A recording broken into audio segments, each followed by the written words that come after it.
స్వభావం పెట్టింది. మట్టి కుండలో పుట్టింది కదా. నీది ఏ కులము?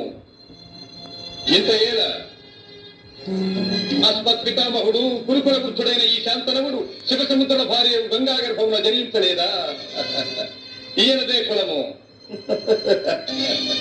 నాతో చెప్పితుడేమయ్యా, మా వంశములకు మూల పురుషుడైన వశిష్ఠుడు దేవవేశ్యకు ఊర్వశీ పుత్రుడు కాడా?